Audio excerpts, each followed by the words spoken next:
Pronto. Gente, boa noite a todos. Sejam bem-vindos mais uma vez à nossa casa. Como de costume, nós vamos fazer a nossa prece inicial, tentando apagar da nossa mente o dia agitado que nós tivemos, pensando apenas no objetivo desta noite, que é o estudo que vamos abordar. Que essa serenidade, essa paz aqui reinante, preparada para todos nós, possa imperar também em nosso íntimo, para que assim, todos sintonizados no mesmo objetivo, possam sorver a mesma gama de conhecimento, de entendimento que será abordado. Que, sobretudo, não nos falte inspiração, que não nos falte o ensejo de compreender a luz dos ensinamentos do cristianismo e que, mais que isso, que possamos incorporar todos esses ensinamentos em nosso modo de ser, que passe a ser um patrimônio individual de cada um de nós. Que nossos queridos mentores espirituais possam também nos proteger, nos ajudar, nos intuir nessa noite. E que o objetivo possa ser alcançado. Que Deus nos inspire, nos ampare e nos fortaleça a todos. Que assim seja. Muito bem, gente. Hoje nós vamos dar prosseguimento ao Caminho, Verdade e Vida, né? No capítulo 169. 169, cujo tema é o novo quadro real. Como sempre, nós vamos fazer uma pequena abordagem do título. Tá? No quadro real, o que poderia ser? Qual o entendimento que a gente vai ter do título? A gente costuma pensar o seguinte: a lógica, a realidade é uma só, mas ela pode ser interpretada de maneiras distintas de acordo com o grau de conhecimento e de entendimento de cada ser. Então, a visão que a gente tem sobre as lições, todas elas são praticamente individuais. Quando a gente aborda um tema aqui na frente e tenta passar a nossa compreensão, geralmente ela é assimilada de formas diferentes por cada um, de acordo com a bagagem de conhecimento. Na realidade, o que nós estamos fazendo aqui é compor uma forma de pensar. Como o título diz, no quadro real, só existe uma realidade, uma lógica, mas nós a compreendemos de forma particular. Então, nem sempre os nossos entendimentos, a nossa visão é a correta, por mais bem intencionados que nós estejamos. Então, cabe a gente ter a humildade de compreender que a gente sabe pouco, a gente está compondo, a gente está se instruindo. Então, as lições do Evangelho, ou outras lições que nós vamos pegar nos livros da codificação espírita, outros livros espíritas, a compreensão, ela muda de tempo a tempo. Se você ler um livro hoje, por exemplo, você vai ter uma compreensão. Passa-se o tempo, passa-se 1, 2 anos. Nesse interim você leu outros livros, você teve contato com outras palestras, conversou com outras pessoas que tinham uma outra visão. Quando você retornar a ler novamente aquele livro, você vai ter uma outra compreensão, um outro entendimento. Coisas que passavam batido, você achava de pouca importância, tinha muita importância. Como que você capta agora? É porque você já tem uma bagagem maior de conhecimento. Você já tem parâmetros, métodos, uma bagagem ali para comparação, para compor o seu pensamento. Então, na doutrina, a gente tem que ter muita humildade para compreender que a nossa visão está em desenvolvimento.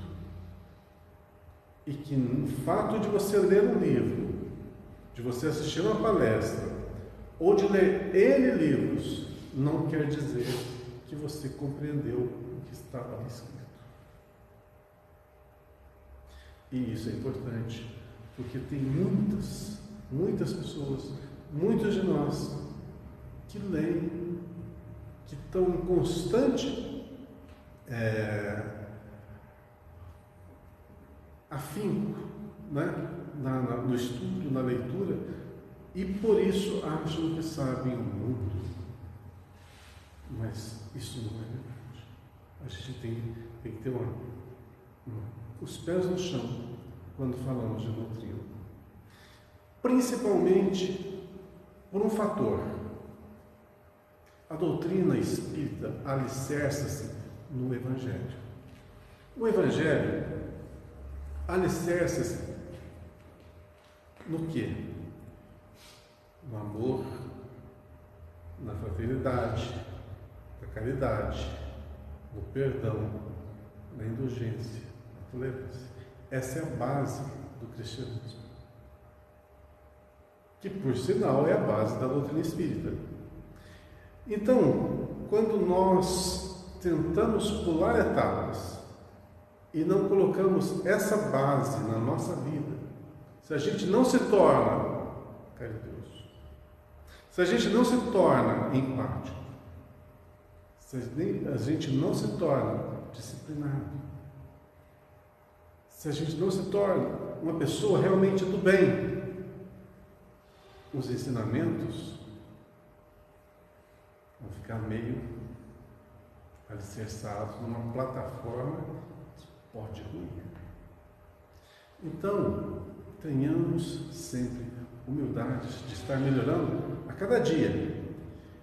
E não ter aquele intuito, eu quero ir ao máximo, o mais rápido possível. Não tem jeito. A natureza não dá saltos. É dia a dia. E a melhor maneira de nós evoluirmos, sabe qual é? Convivência com o semelhante. A gente tem que conviver bem em família, tem que conviver bem com os amigos, conviver bem com as pessoas difíceis. Aí nós estamos fazendo o quê? O nosso dever de casa. A partir de todo esse tipo de ação, baseado no bem, de como nós devemos proceder, aí nós construímos o nosso intelecto. Então, eu acho que, em primeiro lugar, o embasamento moral. A partir daí, tudo se desenvolve. Sem embasamento moral, a doutrina espírita, a gente está pulando uma etapa que vai ser fundamental. Vai chegar uma hora que não vamos conseguir ir para frente. Você já deve ter tido aquela comparação assim, a pessoa queria tanto comprar um carro, e trabalhou, juntou dinheiro e conseguiu comprar um carro. Mas, quando comprou o carro, lembrou-se que não sabia dirigir. Então, todo aquele empenho, ele não, perdido não está, mas ele tem que retornar e fazer o aprendizado para que possa dirigir convenientemente. E depois, posteriormente, vai ter que ter a prática constante para dirigir. Então, na doutrina espírita, também a gente não pode ir por um campo extremamente filosófico, extremamente científico, sem falar de Evangelho. Então, na minha concepção, nós estamos falando só do título, quadro real. Qual que é o quadro real da nossa vida? É, como sempre eu passo aqui, Evangelho. É o embasamento moral. A partir daí, tudo se constitui. Okay? Vamos ver então um trechinho do Evangelho que aborda o título que nós estamos falando. Está em João capítulo 17, versículo 14, uma fala de Jesus que diz: dei-lhes a tua palavra, e o mundo os aborreceu, porque não são do mundo, assim como eu do mundo não sou. Esse é mais complexo que os anteriores, né? Por isso que eu adoro aquelas frases curtinhas, né? A gente não tem que interpretar tanto.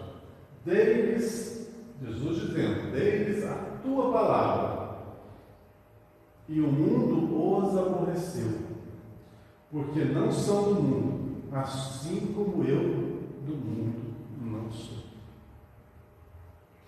Aqui a gente vê um divisor que Jesus afirmando, eu não sou deste mundo. Aliás, quem de nós aqui é desse mundo? Nós estamos. Nós somos passageiros. Estamos de passagem. Quem de nós aqui sabe qual que é a nossa idade espiritual?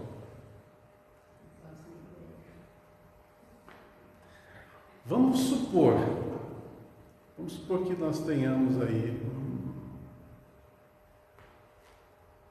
um chute, 500 mil anos. É muito? É pouco, né? Tá, 500 mil anos na classe nominal. Aí dá, né? Acho que dá, né? É. Porque se for pegar daí para trás, a gente esquece. 500 mil anos já existia uma civilização aqui na Terra que pudesse comportar uma classe de espíritos assim, vamos dizer, mais ou menos. Não. E até os primitivos. Mas aqueles que já têm uma inteligência um pouquinho mais desenvolvida, ainda não. Né? Bom, então, se isso que eu estou falando, essa ficção que eu estou dizendo, se fosse realidade, aí a gente começou o desenvolvimento nosso, nominalmente falando, nesse mundo? Não. Muito bem. Então, nós estamos de passagem aqui. Jesus é deste mundo? Não. Nem sei se ele está nesse mundo. Ele transita por aí, né? Porque quando a gente vê na Gênesis, quando o mundo, nosso planeta foi iniciado, né? A criação de Jesus já existia. Então, imagina o tempo. O tempo é uma coisa totalmente terrena. Totalmente terrena. É uma coisa que eu ainda preciso parar para pensar e compreender. Às vezes eu assisto algumas coisas na internet falando sobre vida fora da Terra, o espaço, como é que contagem de tempos, é louquinho, né? Não entende nada. Mas a gente é muito pequenininho ainda para compreender certas coisas. O fato é que Jesus não é desse mundo e a maioria de nós também não somos. Nós estamos. E estamos aqui é porque é necessário. A gente nunca está num lugar onde não é necessário que estejamos. E nunca estamos com as pessoas erradas. Sempre estamos com as pessoas certas. Porque Deus não erra. O atributo da divindade, o atributo de Deus. Soberanamente justo e bom. Se ele é justo, não vai praticar conosco uma injustiça. Senão ele não seria Deus. Então, onde nós estivermos, por lógica, por dedução, é o lugar justo, é o lugar certo, com as pessoas certas. Por quê? Porque é justamente com esses elementos que nós vamos desenvolver de uma forma mais rápida e melhor as nossas potências. Chico Xavier dizia, né, que ninguém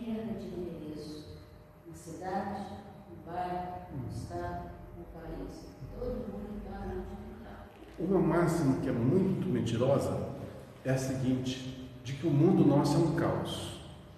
Principalmente quando as pessoas pegam essa dedução televisiva. Assiste televisão, lê jornal, lê revista e fala, esse mundo nosso não tem conserto. Está uma balbúrdia, está um caos, é só coisa ruim para tudo quanto é lado. Sabe por quê? Porque coisa boa ninguém noticia. É silencioso, o bem é silencioso. O bem faz alarde, o mal faz. O mal vende, o bem não vende. Então a gente pensa, supõe, está tudo errado. Não está. Não, porque no universo, o universo é perfeito o equilíbrio. Isso que a gente pensa que está errado, que está uma bagunça danada, está tudo certo. Estamos no local certo, na era certa, com as pessoas certas, com a civilização certa, fazendo o correto adiantamento intelecto-moral nosso. Vou ler então um trechinho do Emmanuel, só para a gente pegar o gancho dele e ir desenvolvendo melhor, tá? Aprendizes do Evangelho, à espera de facilidades humanas, constituirão sempre assembleias do engano voluntário. Por isso que eu adoro Emmanuel, porque só dá patada na gente, né? Na verdade, se você ler com calma, vai ver que é uma bela de uma patada. Olha, aprendizes do Evangelho, todos nós, à espera de facilidades humanas. Muitos de nós estamos querendo o quê? A vida melhor, isso, aquilo, que a dorzinha nas costas passe, né? Que o dinheiro entre mais fácil. Muitos de nós estamos focados nas coisas do mundo. Lembrando que as coisas do mundo são as que nos aprimoram, as que nos desenvolvem, não as que nos satisfazem. A única coisa que nos satisfaz, a única coisa que nos deixa feliz é superação e aprendizado. O resto é tudo meia boca. É tudo assim, fogo de palha, né? Acende e apaga ao mesmo tempo. No mesmo momento que você vai ao ápice do entusiasmo, você vai lá para baixo, no desencanto, na desilusão. Então, a espera das facilidades humanas constituirão sempre assembleias do engano voluntário. Assembleias, a noção de muitas pessoas que se enganam voluntariamente. Tem isso? Ah, tem. Tem. Como tem? Eu sempre falo que se no centro a gente prometesse, por exemplo, hoje vai ter a noite da cura para quem tem doenças tal. E vamos fazer uma reunião aqui, vamos ler o Evangelho, vamos dar um passe, depois as pessoas que vão sair do passe, se tiver algum problema da ordem tal, vão sair curadas. Mas você fala assim, na noite de terça-feira, às 8 da noite, às 8 horas, nós vamos fazer o estudo do Evangelho. 1, 2, 3, 4. Gato pingado. Tem um desenho na internet, 2 casinhas. Sim. Evangelho e cura. Pois é. Fila da cura. O que as pessoas não atinam, que essa aqui é a reunião de cura. E aquela não. Aí que não entendem. Por quê? Porque vão atrás da cura do corpo. Mas desconhecem que a doença, antes de explodir no corpo, ela existe no espírito. Então, a única forma de erradicar uma doença não é com tratamento médico, com tratamento da fonte espiritual. Lógico, vamos fazer o paralelo correto aqui. Tem que tratar? Lógico que tem que tratar. Não estou falando, esquece o tratamento médico e vai para a parte espiritual. Não é nada disso. É que vamos fazer o preventivo. Qual que é o preventivo? Antes da doença se manifestar no corpo, vamos retirá-la do nosso espírito. O que faz nos adoecer? Por exemplo, mágoa, sentimento de culpa. Duas coisinhas só, mágoa e sentimento de culpa. São os maiores causadores das doenças físicas. Como é que você elimina uma mágoa? Perdoa. O remédio está lá no Evangelho. Mas perdoa de verdade, não esquece. Parte para outra. Aproveita a vida. Aproveita essas décadas que a gente tem de desenvolvimento. Para que ficar fixado num acontecimento que você não vai conseguir mais modificar? Para que tentar vingar? Para que gerar mais dor? Para que alimentar a dor? Uma vez que você introjeta isso no seu espírito, né? Vai danificar o seu perispírito, que vai drenar para o corpo, que a pessoa vai adoecer. Então, antes de ir lá para as reuniões de cura, vem para as reuniões de estudo, cura o seu espírito, modifica a sua essência, que você não vai precisar ir para um lugar desse. Mas aí é que está, o mundo os aborreceu. Isso aborrece as pessoas. As pessoas não querem esforço, querem máxima recompensa, mínimo esforço. Então não quer ficar um ano estudando, melhorando, aperfeiçoando. Eu quero uma reuniãozinha de passe, que dá um passe, ele já sai curado. Mínimo esforço, máxima recompensa. Mas isso é enganação. Enganação. Jesus já disse, tinha dito, 2000 anos que ele veio curar corpos, né? E a gente tem que ter em mente que as doenças, elas são as coletas das imperfeições.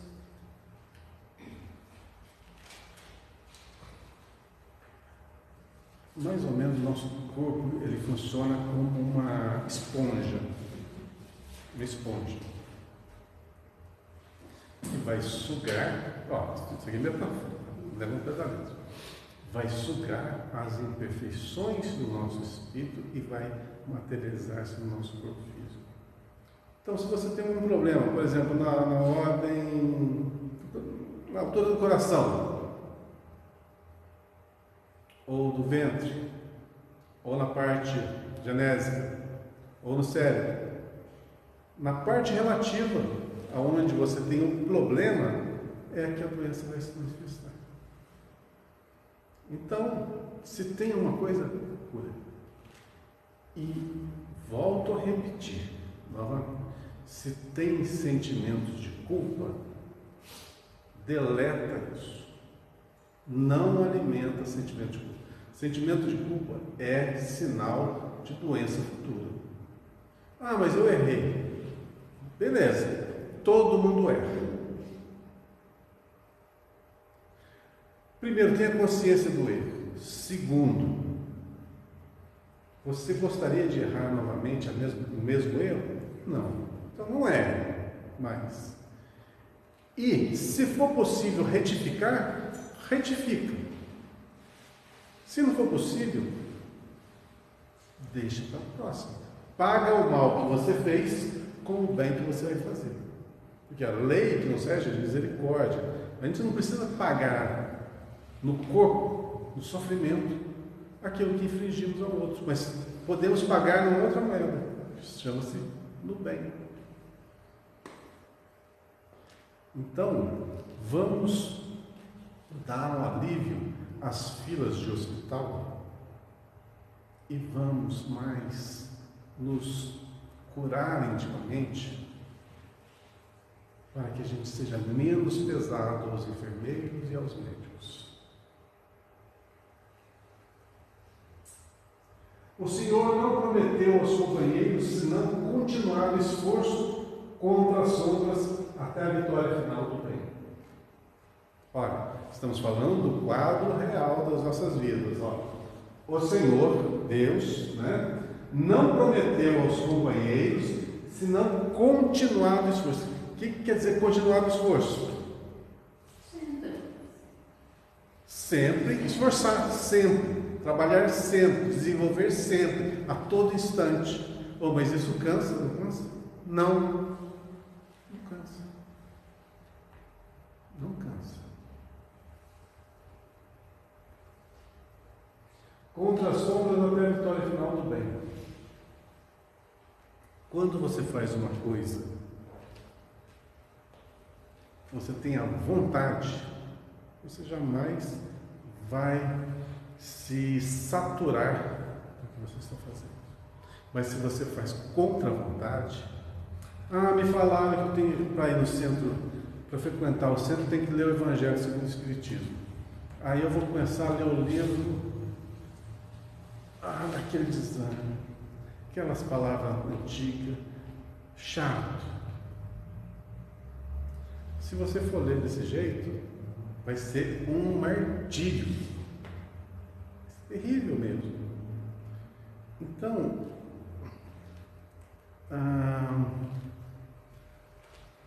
como proceder? A primeira coisa é querer. Se você não quer, vai ser difícil, vai ser sofrido você se disciplinar.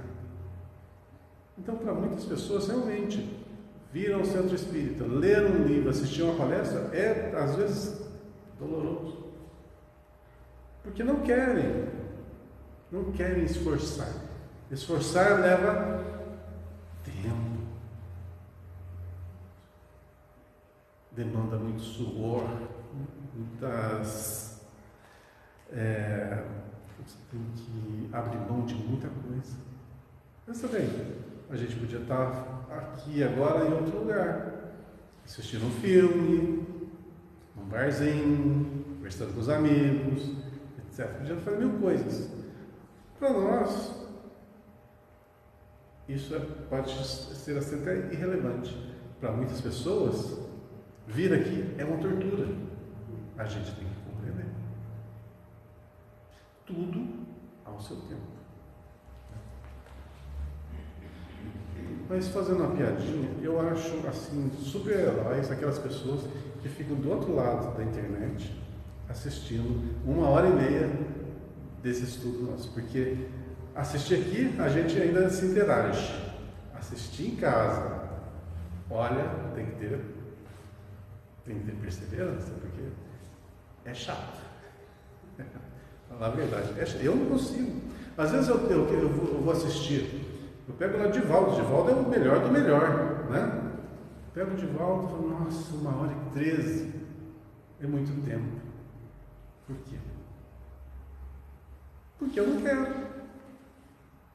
Eu não quero perder esse tempo. Aí eu começo a assistir, daí assisto 2. Às vezes você está tão envolvido nas suas coisas, no seu dia a dia, que você não busca um tempo para você enriquecer.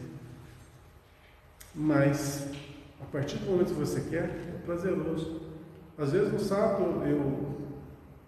como eu não trabalho ao sábado, eu tenho bastante tempo livre. Eu fico amanhã, na parte da tarde, assistindo vídeos de palestras, ou exposições, ou filme, e o tempo passa. Porque é prazeroso. Para muitos, seria um terror. E às vezes tem dias que eu ligo também e falo, nossa, hoje não vai. Hoje minha cabeça não. Mas somos seres humanos, né? Agora, quem nunca se esforça para melhorar, poxa vida, está fazendo um convite para que a vida tome as rédeas nas suas mãos e aí te leve para os caminhos que ela quiser. Aí vem dor para frente, vem coisas que a gente não quer. Então, volto a dizer, uma frase repetida: aproveite o tempo enquanto as rédeas estão nas nossas mãos e façamos o melhor, porque uma hora ela pode sair das nossas mãos. Aí a gente tem que ir nos caminhos que a vida nos leva. Você vê, tem uma pessoa que trabalhou comigo uns 10 ou mais anos. É bem mais nova que eu. E, bom, resumindo, faz uma semana e meia mais ou menos, ela teve um AVC. AVC, paralisou metade do corpo, 38 anos de idade. Quer dizer, a vida tomou as rédeas. Agora tem que ir por aquela trilha. Muita coisa já foi ali, tirada, não tem jeito mais. Né? Agora tem que ir por esse caminho. Por isso que eu falo, vamos aproveitar esse cenário que a vida nos oferece, as pessoas que estão à nossa volta, porque volta e meia desaparece um, desaparece outro, vai embora outro. Assim é a vida. E o que a gente aproveitou? Muito pouco. Então, façamos o melhor. O melhor momento da nossa existência é o agora. Façamos o nosso melhor possível. Criemos histórias que lá na frente a gente vai lembrar, assim, com carinho, com amor, com satisfação daquilo que nós fizemos, daquilo que nós conversamos, daquelas pessoas que nós abraçamos, daqueles eventos que participamos, do tempo que nós dispomos, porque o tempo passa rápido e as coisas mudam de uma hora para outra. O cristão não é flor de ornamento para igrejas isoladas. Olha só, o cristão, aquele que quer seguir o cristianismo, não é flor de ornamento. O que é flor de ornamento? Aquele que fica paradinho para todo mundo admirar. Né?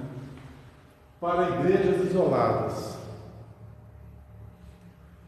É sal da terra. Sal da terra é o quê? Aquele que contamina. Né?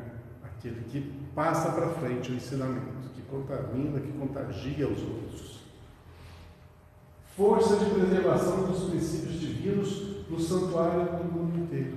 Então a gente pode passar a lição que a gente aprendeu no Evangelho, na doutrina espírita, a qualquer pessoa.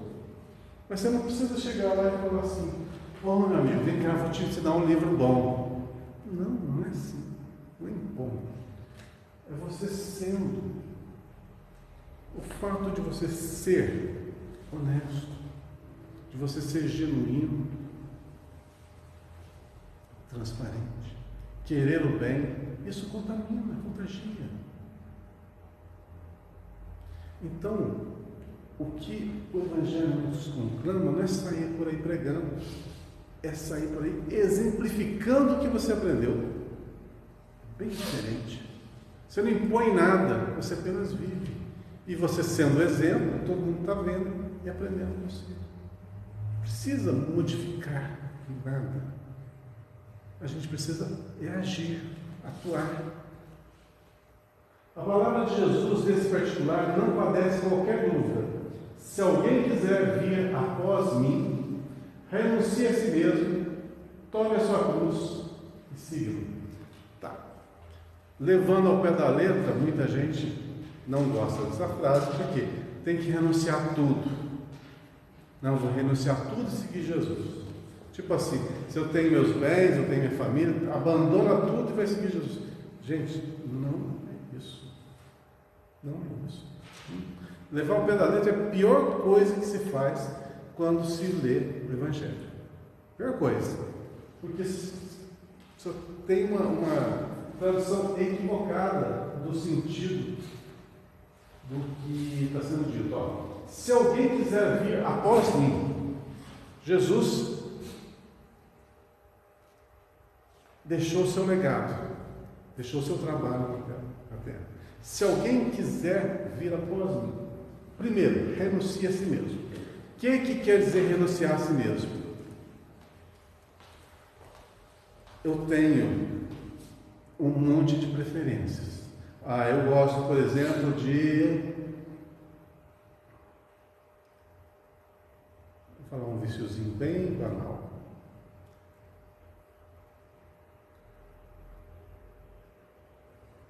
Tomar umas final de semana, bem moderado, né? E durante a semana também. Socialmente, às vezes, essa pequena mudança de hábito é tão simples, né? para as pessoas, para muita gente, é complicadíssimo. Tem gente que tem deixa eu ser ameno nas palavras, né? Eu tenho que buscar minhas palavras. Tem gente que tem uma preferenciazinha de pular cerca. Entendeu, né? Pular cerca. É uma coisa certa se fazer? Não. Tem que retificar. Mas a pessoa gosta de pular uma cerca. Então, tem como você seguir o Evangelho, seguir o que está ali escrito, bem nítido, né? E ter uma conduta dessa forma? Não bate. Então, para certas pessoas, largar esse hábito é muito difícil, mas tem que renunciar.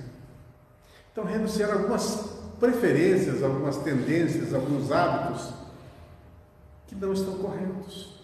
Então, renuncie a coisas que você acha que são boas para você, mas na realidade não são. São coisas que impactam demais na vida sua e pior, dos outros.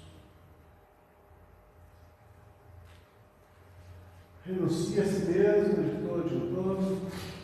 Se alguém quiser. Tome a sua cruz. Então, também leva o seu pé da letra. Vou então sofrer, né?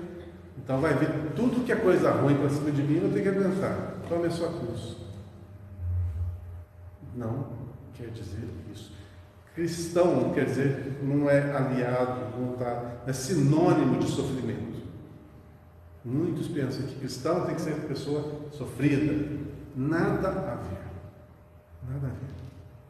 O que quer dizer? Tome a sua cruz e siga. Todos nós temos os nossos burilamentos a serem liquidados.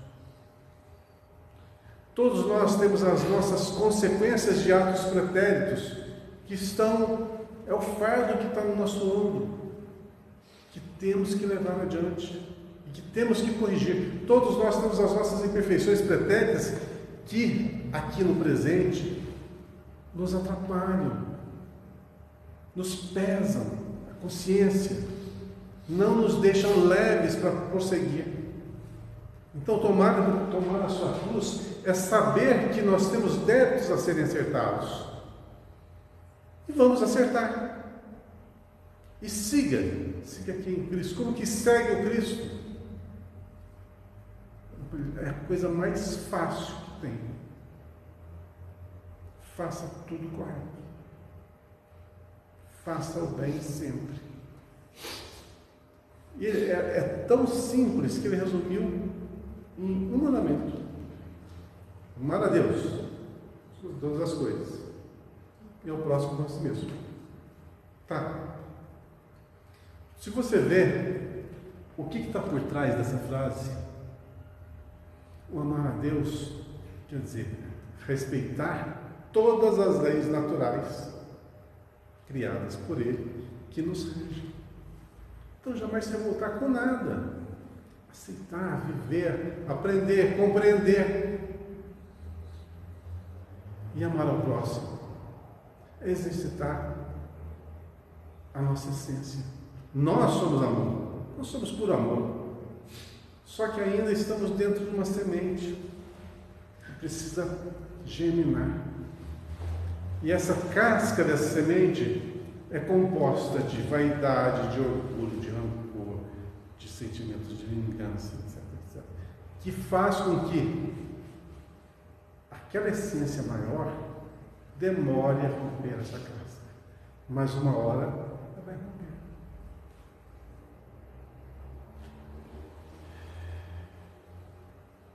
Então, se a gente preparar o terreno do nosso desenvolvimento, regar bem, adubar bem o terreno da nossa vida, logo estaremos com raízes firmes, com corpo sólido e dando sombra e alimentando o próximo.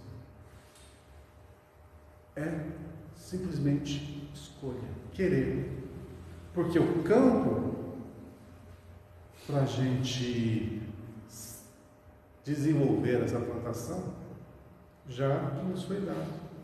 Basta que a gente faça o trabalho. Na hora que fala trabalho aí pesa, né?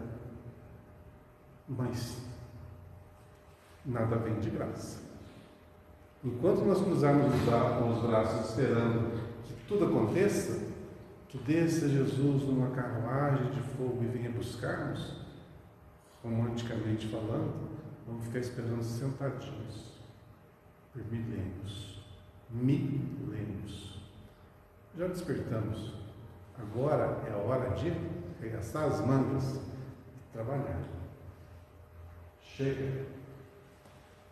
Amai vossos inimigos. Só nessa frasezinha aqui eu gasto umas 2 horas para explicar.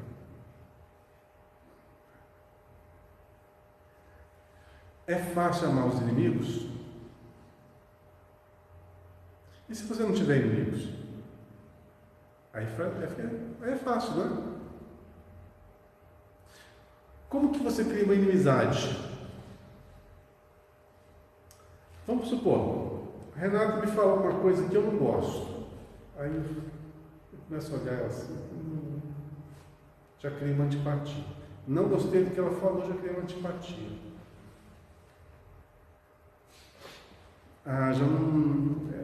Ela não serve mais para convívio social, não.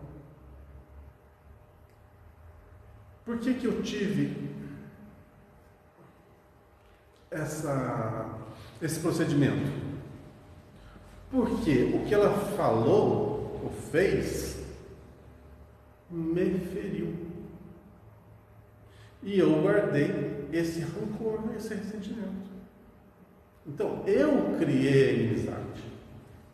Eu criei. Não foi ela que criou. Então, quem que é o errado na história? Jesus não diz assim: se alguém bate a tua face, oferece a outra face. Se alguém te pede para andar 1000 metros, caminha com ele 2000 metros. Se alguém lhe leva a túnica, o que Jesus diz? Dele também a sua capa. Ou seja, não leva para da letra. Não, quer dizer, não crie inimizades, não faça com que aquilo ali te prejudique. Retribua o mal com o bem. É isso. E aí você não vai ter inimigos. Não guarde sentimentos. Amai vossos inimigos. Ou seja, primeiro não cria eles. Desenvolva uma frasezinha que o Gandhi falou que é bem interessante. Eu não perdoo ninguém. Gandhi, eu não perdoo ninguém. Pode fazer o que for para mim, eu não perdoo ninguém. Sabe por que eu não perdoo ninguém?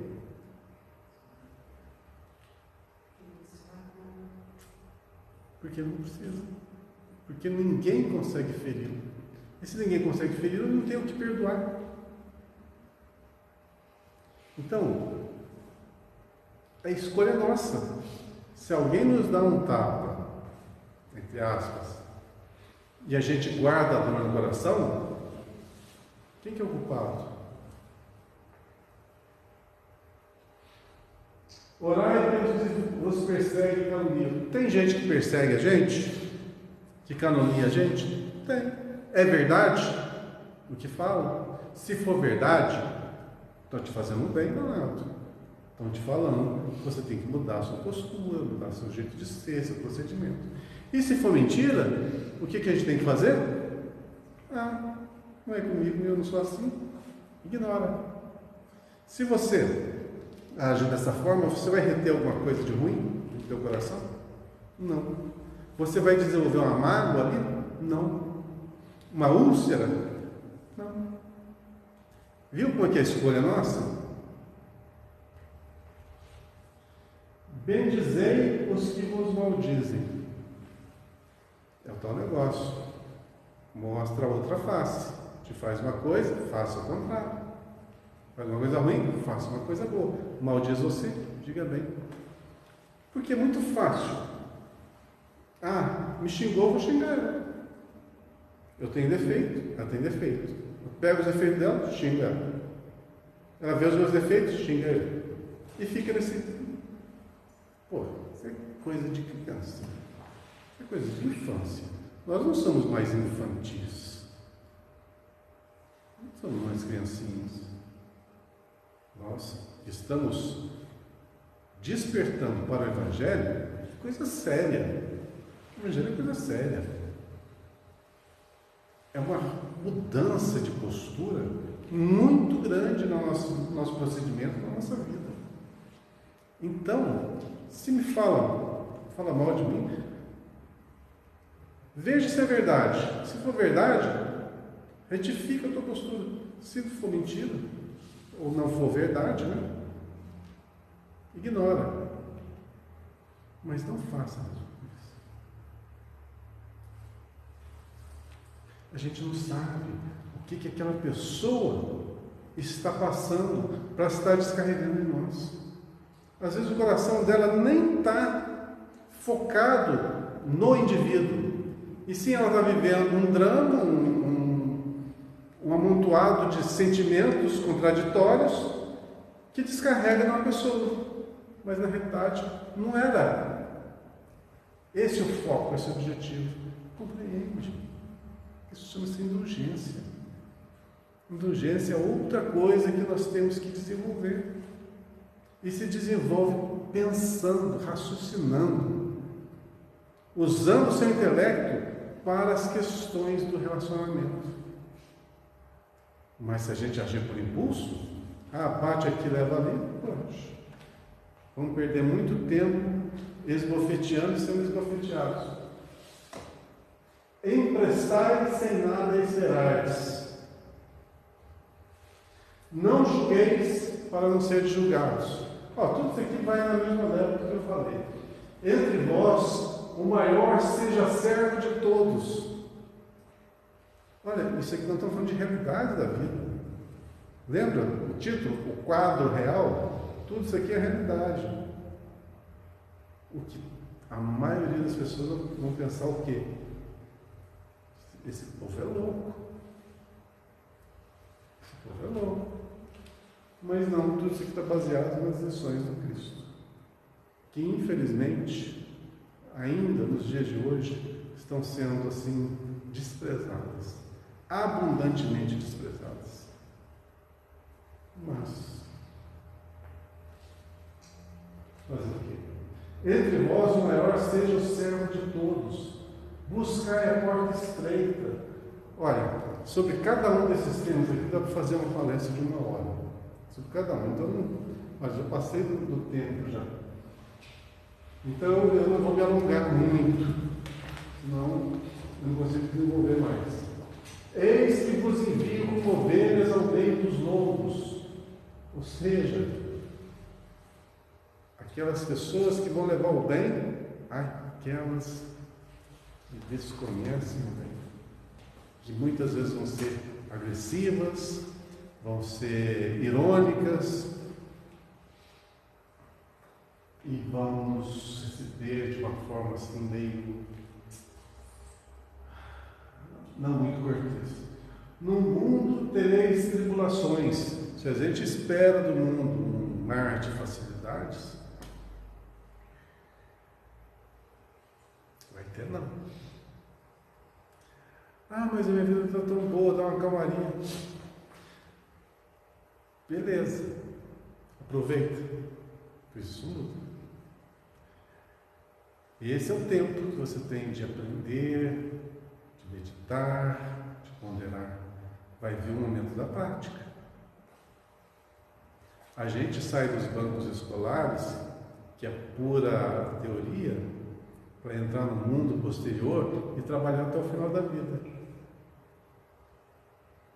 Qual que é melhor? Estudar ou trabalhar? Qual que é melhor não. Qual que é mais fácil? É estudar. Trabalhar envolve muita coisa. Aproveitemos, aonde nós estivermos, façamos a melhor escolha. A vida vai nos dar muitos cenários. Mediante afirmativas tão claras, é impossível guardar em Cristo um doador de vida fácil. Então, cristãos que tentamos ser, não esperemos da vida facilidade. O maior sinal de que nós vamos ter problemas na nossa existência é que todo mundo morre. Nossos afetos vão morrer, nós vamos morrer, todo mundo morre. Quer dizer, todo mundo vai fazer a passagem. E isso é doloroso. Todo mundo perde. A grande maioria adoece. Então, na vida tem aflições, tribulações? Faz parte. Vivamos bem calentado. Se a gente pode aliviar, né? Para que nós vamos acumular mais problemas? Então, uma das melhores maneiras de se evitar dor e sofrimento é perdão. Dedicação ao bem. Vingar e guardar mágoa de espécie alguma. Seguir literalmente. Se a gente, desde o comecinho, seguisse e fizesse o que o Evangelho nos ensina, a nossa vida seria outra.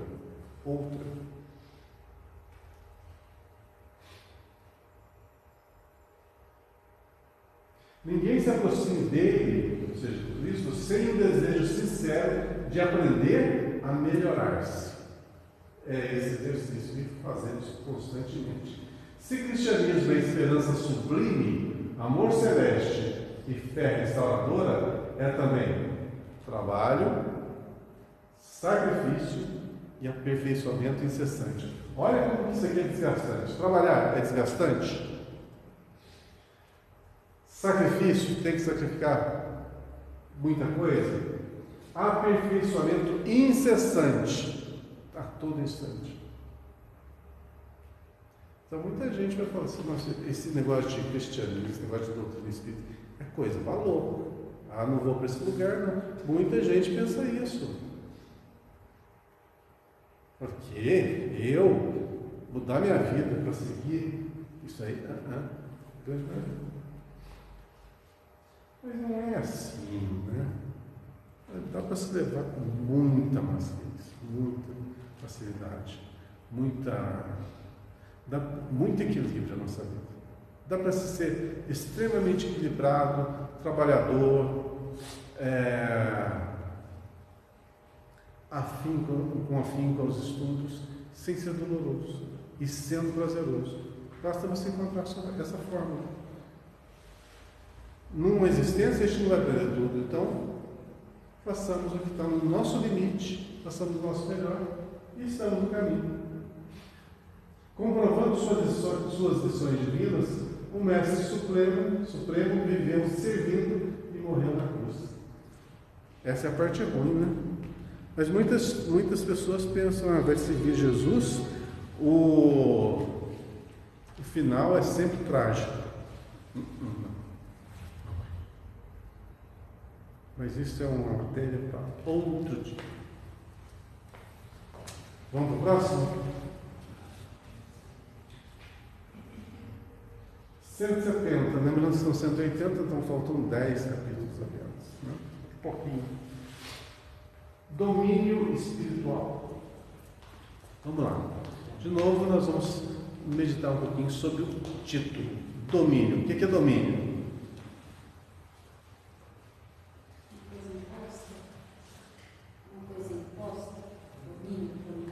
Depende, o domínio pode ter mais de um significado, né? No caso aqui, é o conhecimento, certo? Conhecimento espiritual. Tipo assim, no campo espiritual, nos domínios espirituais. Pode ser? Pode? O que você falou mesmo? Já esqueci? Controle. Domínio, controle espiritual, já é outro sentido, né? Então, como eu não vou arriscar, vamos para o texto primeiro, né? É melhor, né? Então vamos lá. Esse é curtinho, esse é dos nossos. Jesus diz em João capítulo 16, versículo 32: Não estou só, porque o Pai está comigo. Adorei. Gostaram também, né? Não estou só, porque o Pai está comigo. Alguém aqui presente está só? Lembra, cada um lembra, o dia mais trágico da sua vida. Não precisa falar não, só lembrar. Lembra o dia mais trágico. Aquele dia abominável, aquele dia que você não gosta nem de lembrar. Agora, raciocina. Nesse dia trágico, o Pai estava contigo?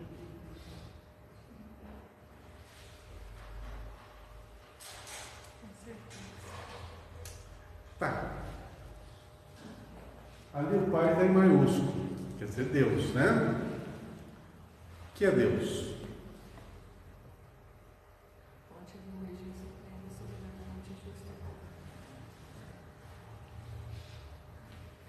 É aquele velhinho de barba branca, cabelo branco, que vive de camisola, sentado num trono, com um cajado.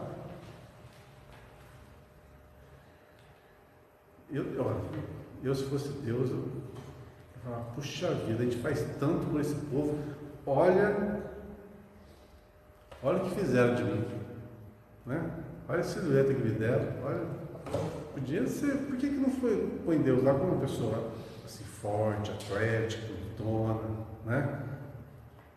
Tem que ser um velhinho, cabelo branco, uma roupa que é um lençol, né? Que é um... Olha como que nós somos infantis. E tem gente que pensa que é assim mesmo. Olha que eu ouço aí, cadê sabe tal pessoa? Sei, faleceu, mas não tem problema não. Agora ele está à direita de Deus Pai Todo-Poderoso. Mas pensam isso mesmo. Não, agora ele está com Deus. E sempre esteve com Deus. Olha, não estou criticando ninguém.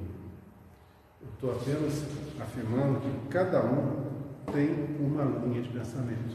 Tem pessoas que ainda são puras demais, infantis demais, na metodologia da criação da ideia.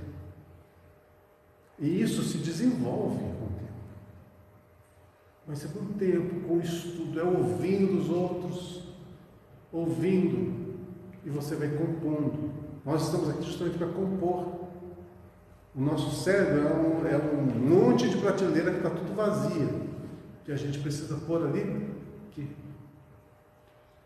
as lições. Quando cada lacuna vai sendo completada, as coisas vão fazendo sentido. Mas se eu não me empenho para isso, as minhas lacunas vão estar sempre vazias. E o meu pensamento vai ser sempre simplório. Não estou só, porque o Pai está comigo. Talvez a gente possa, de acordo com o entendimento de cada um, mudar o ângulo aí do que foi dito. Não é o Pai está comigo, é eu estou com o Pai. Aonde eu estiver, em qualquer lugar, eu estou. A visão antropomórfica de Deus. Aquele velhinho, de cajado, cabelo branco, que fica assistindo Big Brother, né, olhando para baixo, vendo o que a gente está fazendo. A gente tira essa visão e a gente compreende que nós somos esse pequeno organismo que vive em Deus. Então, aonde nós estivermos, Ele está conosco. nos momentos bons, nos momentos ruins, de felicidade, de lágrima. E para a gente, nos momentos difíceis, se consolar, se fortalecer, se reerguer, basta uma coisinha: vontade. Nós não temos a oração? O que a oração é? É uma ligação nossa com Ele. Não é que eu falo, Ele me ouve. Não. Eu mudo a minha postura, porque eu já vivo em Deus. Eu mudo a minha postura e me encaixo a Ele. E Ele me fornece tudo o que eu preciso, mas eu tenho que dar o passo. Minhas forças estão sucumbindo. Ora, pede a Deus força para superar os obstáculos. Você vai conseguir. Deus jamais vai dar pedras para quem pede pão. Bem sabemos disso. E às vezes nós pedimos coisas que achamos que para nós são boas, mas na realidade não são. Então a gente pede e não é atendido. Mas na realidade, o que fora feito era o melhor para nós. Mas para compreender isso, você tem que ter o quê? Uma inteligência mais ampla, mais avançada. Senão você vai ficar naquela: eu pedi, Deus não me deu, então não estou nem aí para Ele. Coisa de criança, coisa infantil. Pensamento infantil. Não somos mais crianças espirituais. Então está na hora de entendermos, de compor mesmo o nosso pensamento de uma forma equilibrada, racional, adulta, ponderada. Então, o Pai está comigo sempre, mas nem sempre eu estou com Ele. Falei alguma mentira? Ou falei uma verdade? Você ouviu a entrevista do André Tegueiro com o padre Fábio de Mello? Quando ele estava numa depressão muito grande.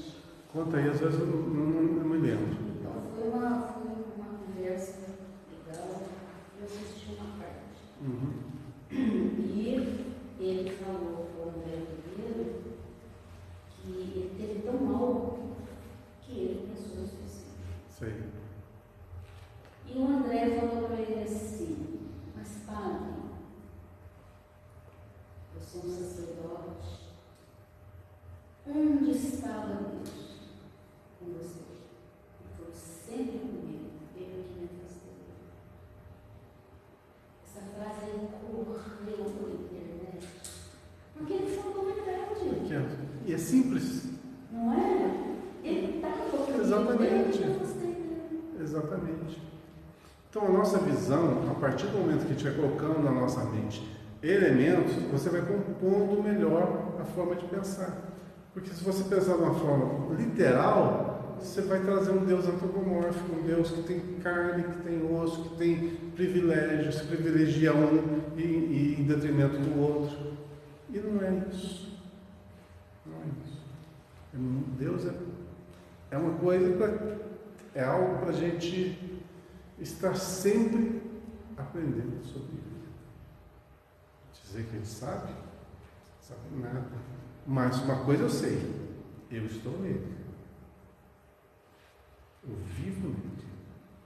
Agora, se eu estou realmente ligado a ele, uma coisa que depende só de mim. E ele é tão bom, soberanamente justo e bom, que ele deixa com que nós exerçamos o nosso livre-arbítrio. Não impõe nada para nós. Você pode fazer dentro do âmbito do que você vive, você pode fazer o que o teu livre-arbítrio lhe permite. Então, dá campo para que a gente desenvolva, que a gente experiencie, que a gente erre, que a gente corrija, que a gente aprenda com os erros. Não força nada. Não força nada. Tem uma passagem que eu achei magnífica, que está no livro, se não me engano, Herdeiros do Novo Mundo, num encontro de Jesus com Caifás. Eu dou uma spoiler do livro, né? No finalzinho do livro, né? No desfecho. Jesus encontra com Caifás. 2000 anos. E Caifás lutando contra o cristianismo. E Jesus encontra com ele. E novamente convida-o a segui-lo. E sabe o que acontece? No finalzinho do livro. Ele não aceita. Caifás não aceita. E continua revoltado com o Cristo. O que Cristo faz? Ele aceita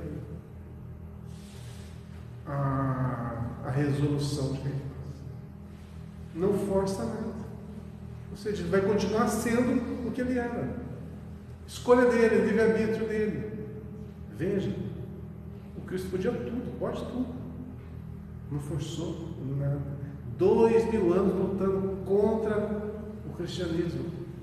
E mesmo assim, o Cristo não fez absolutamente nada contra ele. A gente tem esse grau de entendimento? Não tem, né? Eu não comecei o texto ainda? Não. Você fala. Então vamos lá. Nos transes aflitivos, a criatura demonstra sempre onde se localizam as forças exteriores que lhe subjugam a alma. Vamos entender isso. Nos transes aflitivos que a gente passa, né?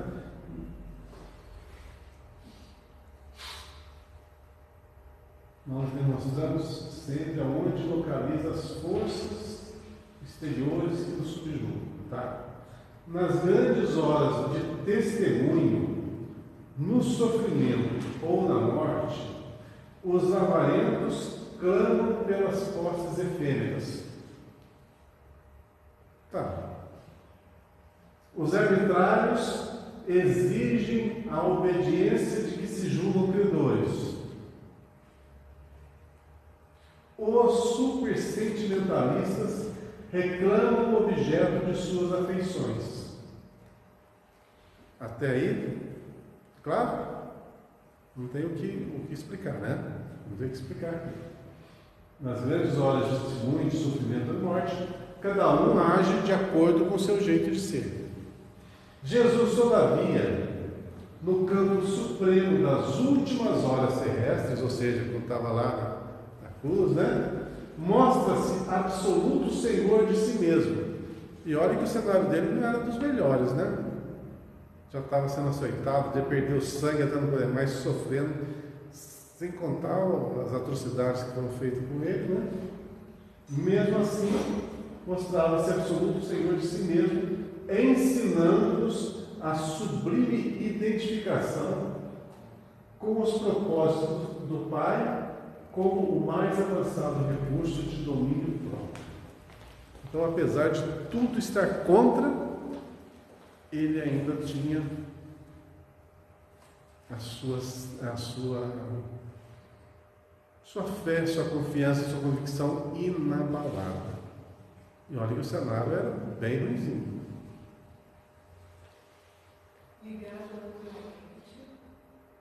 Certo. Ligado naturalmente às mais diversas forças, no dia do Calvário, não se prendeu a nenhuma delas.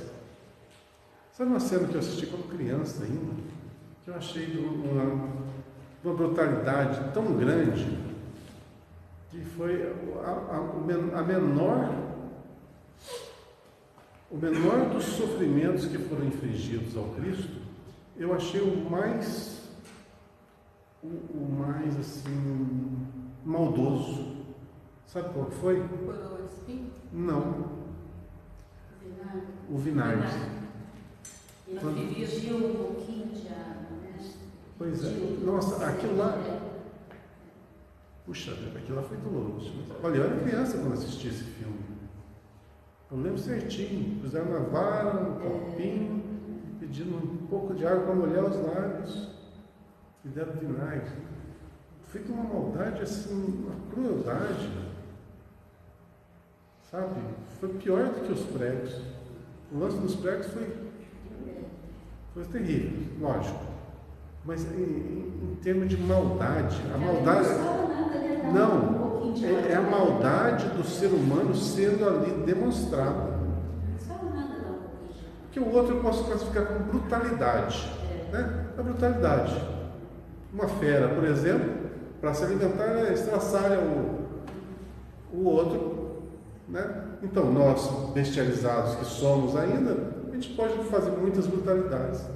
Mas aí foi maldade, é diferente. É diferente. Um animal não faria isso. Eu achei uma das coisas mais dolorosas, assim, moralmente falando. Mesmo assim, não se prendeu a nenhuma delas, nada que foi feito, ou seja, perdoou tudo. Acho que nem perdoar ele perdoou, porque nem se ofendeu com isso, né? Ele entendia. Era o cúmulo ali da indulgência, né? De você compreender por que ele estava. Tanto é que ele falou, né? Pai, perdoai-os, porque eles não sabem o que fazem.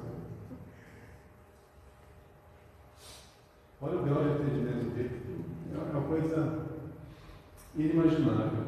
Atendia ao governo humano lealmente, mas Pilatos não o atemoriza. Na realidade, eu acho que o Cristo, Jesus, né, ele tinha pena de Pilatos. Porque ele já antevia o que ia acontecer. Porque, olha,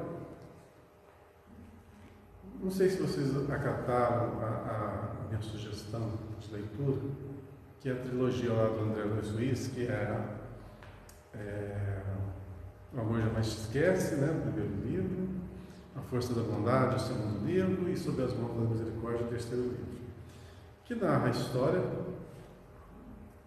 Praticamente o Amor Jamais Te Esquece é praticamente o há 2000 anos, é a mesma história, né, só que dando enfoque a alguns personagens. E dentre eles, um dos principais que tem um enfoque ali é o Pilatos. E o que eu achei legal na trilogia é que no segundo livro a gente vai saber o que aconteceu com Pilatos depois que ele morreu. Aí é que vem o negócio. E você lê o livro, né, a Força da Bondade, você passa a ter dó dele.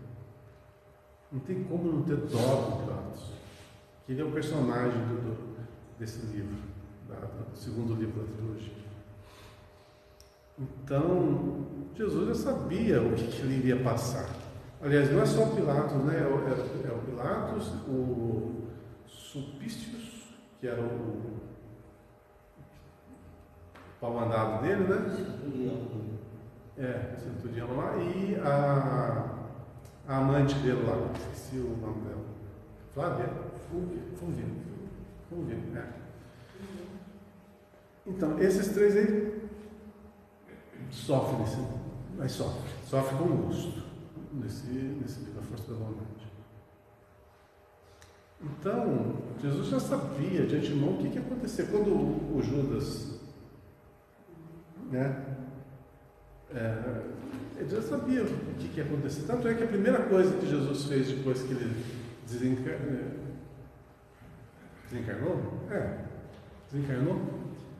foi ir atrás de Judas, socorrendo. Primeira coisa. Não tem até uma prece que fala, desceu a mansão dos mortos, né? É a realidade, foi a primeira coisa que ele fez, depois que o falecimento na cruz, ele desceu a mansão dos mortos, desceu em busca de Judas. Mas não aliviou.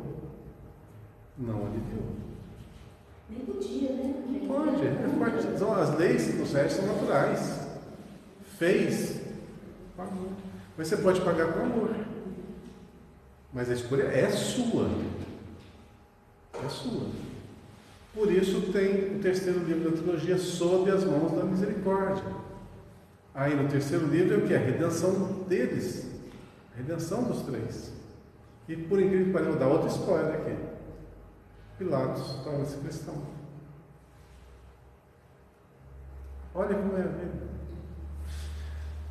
Eu já falei também várias vezes do Herodes, né? Herodes o Grande, que hoje é um santo da Igreja Católica. É o Vicente Paulo, né? Eu não esqueci dessa vez. Então, aquele que mandou matar as criancinhas lá, no intuito de que Jesus estivesse no meio, foi Vicente Paulo. Ou seja, um dos colaboradores do Cristo na grande obra. Quer dizer, ninguém está perdido. Por pior que nós sejamos, por mais frágeis que a gente se entenda, ou insignificantes, a vida vai nos fortalecer. Ou com a disciplina que nós impomos à nossa vida, ou pelas duras sendas da existência. Vamos lá, vou ter que acelerar um pouquinho, senão eu não consigo terminar aqui. Onde eu estou? Respeitava a lei de Moisés. Entretanto, Caifás não impressiona. Amava enternecidamente os discípulos.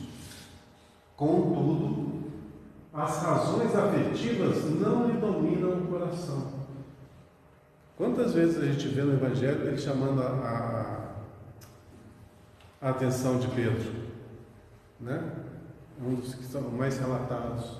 Até tem um livro, né, que eu sempre recomendo, o Covardes, que não é um livro espírita, é um livro, tem até o filme Covardes, é um best-seller. Covardes é uma frase que Jesus disse a Pedro quando Pedro fugia de Roma. Ele ia voltar lá para o Oriente, né, para Jerusalém.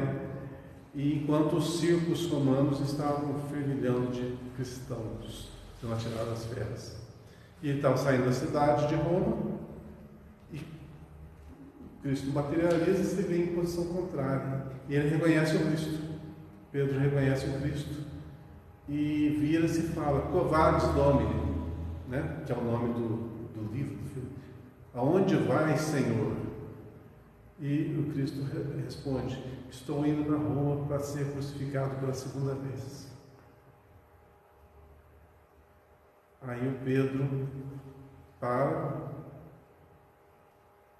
dá meia volta e marcha de novo em direção a Roma.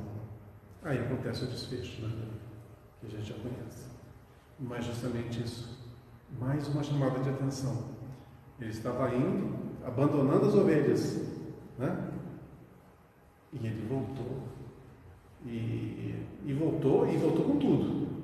E voltou e foi pregar e foi consolar até ser capturado e morto, né? Como ele foi no final.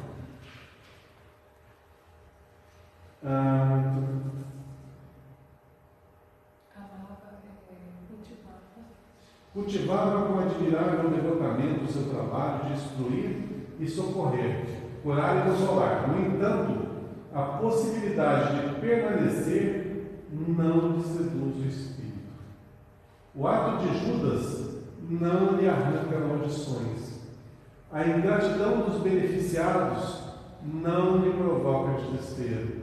O pranto das mulheres de Jerusalém não lhe entibia o ânimo firme. O sarcasmo da multidão não lhe quebra o silêncio.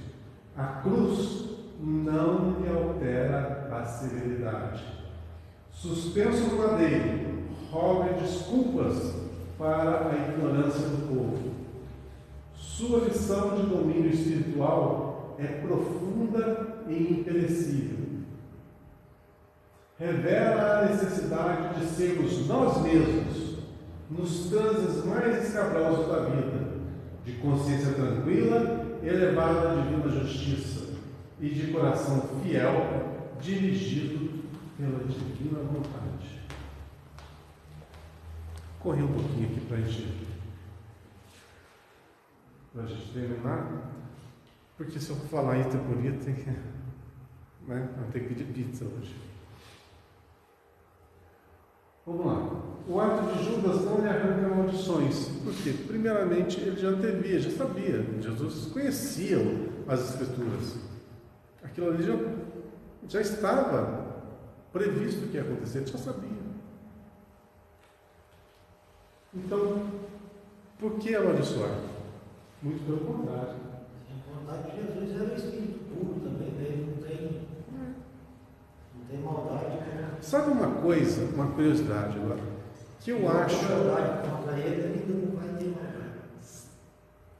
Uma coisa que eu acho que mal interpretada, eu não parei ainda para ler o contexto e analisar. Mas aquela frase que diz assim: Pai, se possível, afasta de mim esse cálice. Mas faça segundo a sua vontade. Essa frase não me encaixou, sabe? Desde pequeno também eu fico com essa frase na cabeça: Pai, afasta de mim esse cálice. Por quê? Porque o Cristo já sabia, estava nas Escrituras o que ia acontecer. E ele não ia amarelar. O Cristo não ia amarelar. Se possível, Pai, que esse caso, essa provação que ele ia passar, né? Será que tem um outro sentido? Eu preciso ler, por isso que eu não posso discorrer melhor sobre esse assunto. Aquele livro que você falou da gente ler, o Sublime, ele explica o porquê que ele falou isso. Eu li, mas não lembro mais. Eu li recentemente, isso aí eu não consegui fixar. Mas seria algo mais ou menos, por exemplo, ver que todo mundo ali estava agindo de uma forma muito infantil. E ele já tinha passado por tudo isso. Tanto é que ele mostrou tudo, como você acabou de falar. Ele passou por tudo isso e sabia que a fragilidade do ser humano no estado que nós vamos encontrar naquela época. Ignorância total, né? Mas tem um finalzinho do livro.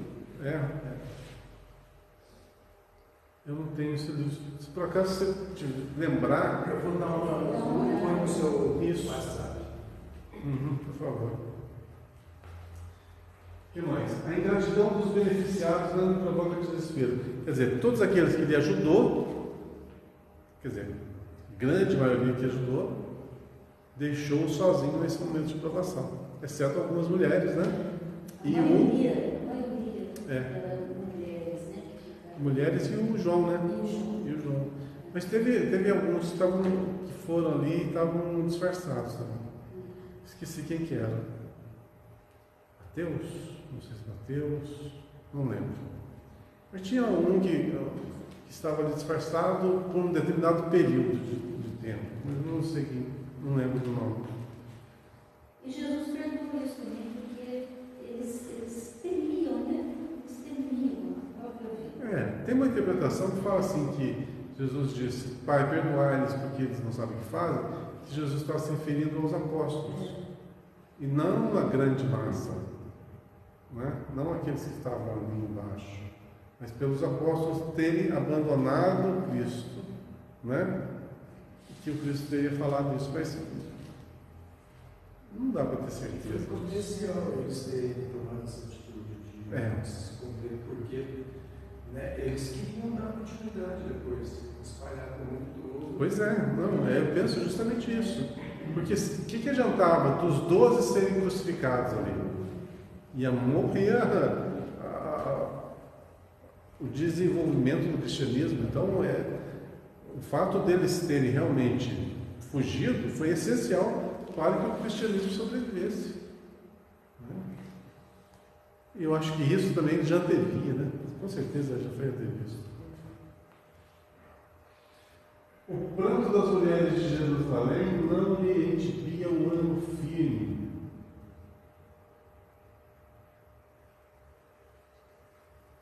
O sarcasmo da multidão não me quebra o silêncio. A cruz não lhe altera a serenidade.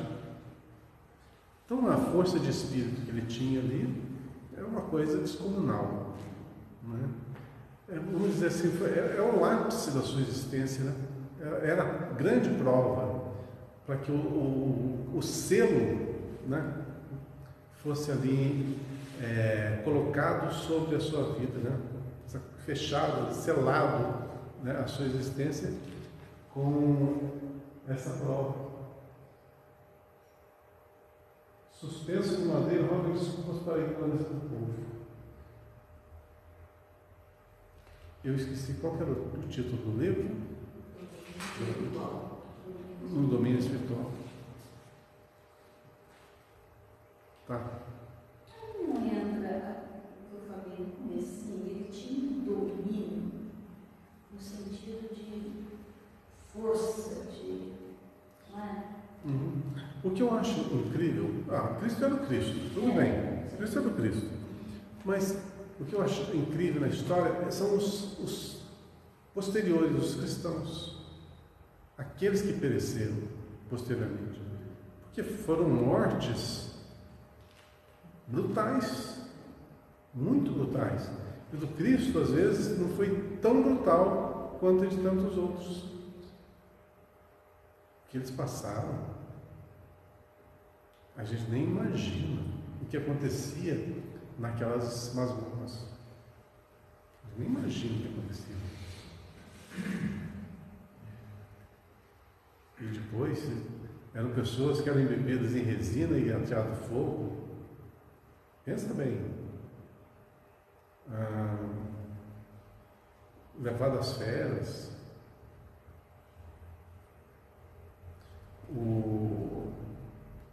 Na história do Covardes, por exemplo, a Lígia, né? A Lígia, que é a protagonista ali do livro, no final ela é a filha do rei dos ligianos, né? Então ela tinha assim uma certa mordomia, um diferencial de tratamento, né? Mas mesmo assim, no final lá ela foi aprisionada e fizeram um cenário assim, assustador. Como ela era princesa, ela tinha uma pessoa que tomava conta dela. Era um ligiano que era um brutamontes, um homem de uns 2 metros e tanto de altura, super forte. E o Nero, então, não sei se foi o Nero que teve essa ideia, mas fizeram um espetáculo com esse ligiano, porque ele tinha um boato de que na terra deles ele conseguia matar tipo um touro. Não é um touro, não sei se o nome é Auroch, alguma coisa assim, que ele conseguia matar com as mãos. Então, o que o Nero fez? Mandou que despissem ela. Lógico que no filme não é assim, né? No filme é diferente, mas no livro está bem relatado. Despissem ela e amarrassem ela num desses touros. E pusessem o gigante ligiano, que era aquele que tomava conta dela, né? que protegia ela, para salvá-la. Então amarraram ela nua, em cima do touro, e puseram ela dentro da arena, esse touro e ela.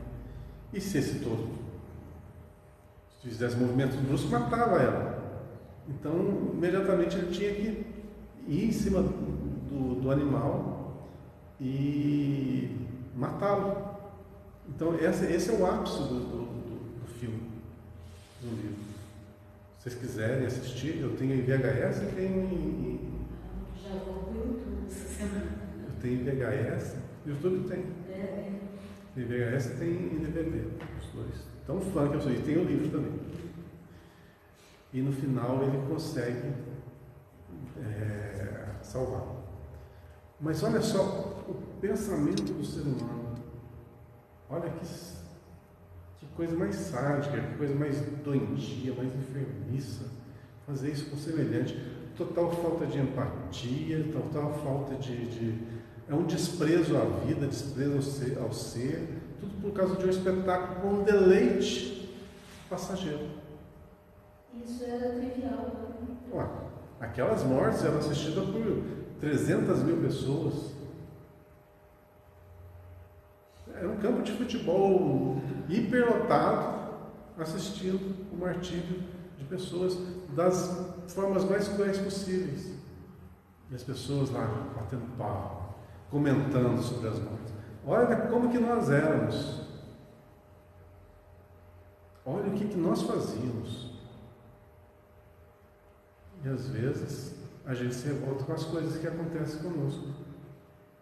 Pode ser que muita coisa que ainda suceda na nossa vida seja ainda resgates de tempos muito antigos. E como tem catástrofes acontecendo, né? Pois é. Não digo que seja coligado, mas a história nossa é repleta de sangue do começo ao fim, então por isso que ainda sofremos muito nesse mundo. Mas está na hora da mudança. É a hora da misericórdia imperar. É a hora do perdão, é a hora da construção de um novo ser inteligente e bom. Essa é a nova era que nos aguarda. Então por isso nós estamos aqui nos esmerando em aperfeiçoar, que façamos cada um de nós o melhor possível para que sejamos verdadeiramente úteis nessa transição. Gente, deu 9h30, estamos no nosso horário. Obrigado pela atenção, uma boa semana para todos vocês, para todos nós, e terça-feira que vem estamos aí de novo com saúde e muita paz.